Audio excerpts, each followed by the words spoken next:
வாணி செல்வராஜா எப்படி இருக்கீங்க? நல்லா இருக்கீங்களா? நன்றி, உங்களுக்கெல்லாம் நன்றி. பதிவுகள் பார்த்து உங்களோட விருப்பங்களை தெரிவிச்சிருக்கிறீங்க. யூடியூப் சேனலை விட டிக்டாக்லாம் கூட நகைச்சுவை எதுகளுக்கு யூடியூப் சேனல் வந்து என்னுடைய ஆன்மீகம் சம்பந்தமான விஷயங்கள் மட்டும்தான் நான் அதை பதிவிடுறேன். அதில் சில இடையில கவிதைகள் ஜோக்கள் வரும், அது மனசுக்கு ஏற்ற மாதிரி நான் போடுவேன்.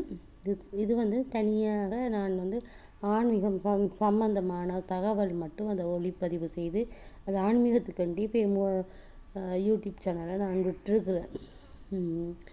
அது அது இது சொல்லிக்கொண்டு உங்களுக்கு இப்போ என்னன்னு சொன்னால், என்னுடைய குலதெய்வம் வந்து நான் சின்ன வயசுலேருந்து பிள்ளையாரை வழிபட்டு இடையில அம்மாவை வழிபட தொடங்கினேன் புத்தி தெரிஞ்சதுலேருந்து. அதுக்கு பிறகு சிவனை வழிபட எனக்கு சிவன் தரிசனத்தின் மூலமாக எனக்கு சிவ தரிசனம் கிடைத்ததுக்கு பிறகு தான் நான் சிவனப்பாவை வழிபட்டது. நான் உங்களுக்கு இதை விளக்கம் சொல்லணுமென்ற அவசியம் இல்லை. நான் நம்மளைத்தான் எப்படி இருக்கிறாரோ அதில் பாதி அம்மாவையும் பாதி அப்பாவையும் தான் அதுக்குள்ளே வச்சு வழிபடுறேன். அதுதான் அந்த நடராஜர் கோலம். பாதி அம்மாவும் பாதி அப்பாவும் அது விளங்கினவங்களுக்கு விளக்கம் தெரியும், விளங்காதவர்களுக்கு நான் விளக்கம் சொல்ல வேண்டிய அவசியம் இல்லை. இடப்பாகம் அம்மாவும் இடப்பாகம் அப்பாவும் நான் அது நடராஜர் உருவத்தில் அம்பலத்தான் உருவத்தில் தான் நான் வழிபடுறது. அப்பாட அருளால். அதன் பேரில் நான் சின்ன வயசுலேருந்து எனக்கு கவிதை பாட்டுகள் எழுத விருப்பம். நான் முதல் என்ற குலதெய்வம் காளியம்மாள் புன்னச்சோட ஸ்ரீ பத்ரகாளியம்மாளுக்கு வந்து புத்தகம் அடித்து வெளியிட வசதி இல்லாத டைம், அதாவது நாங்கள் வன் செயலில் பாதிக்கப்பட்டு அமுதகளியில் போய் இருந்த டைமில் எனக்கு அந்த பாட்டுகள் எழுதப்பட்டு நான் அதை புத்தகமாக வெளியிட சொல்லி அவங்களுக்கு அந்த கொப்பியை கோயிலில் கொடுத்துருந்தேன் நான் ஒரு ஐயாட்ட. அது இவ்வளோ காலமும் அது வெளியாகலை.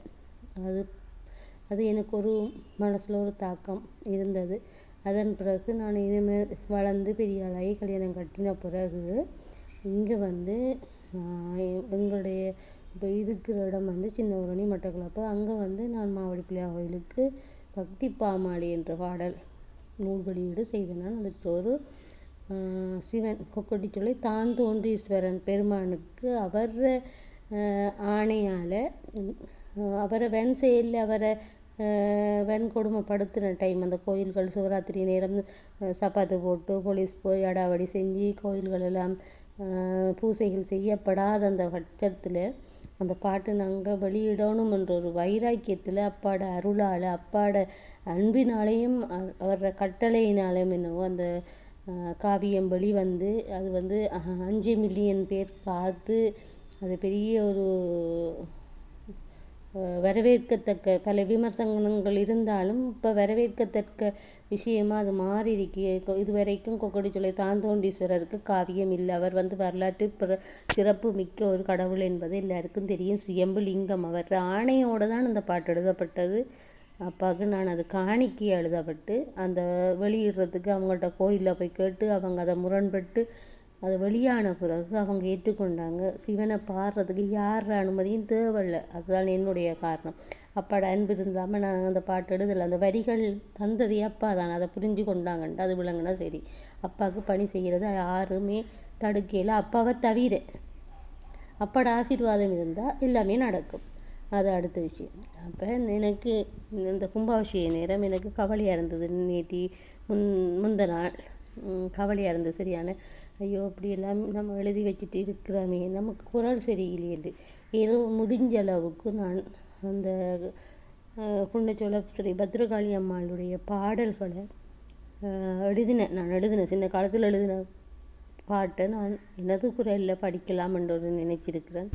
அது கெதியில் விரைவில் வரும் உங்களுக்கு அந்த வெளியீடுகள். என்னுடைய குரலில் சொந்த குரலில் இதிலே பதிவிடுவேன் என்று யோசிச்சிருக்கிறேன். உங்களோட ஆதரவு எப்பயுமே எனக்கு இருக்கணும்.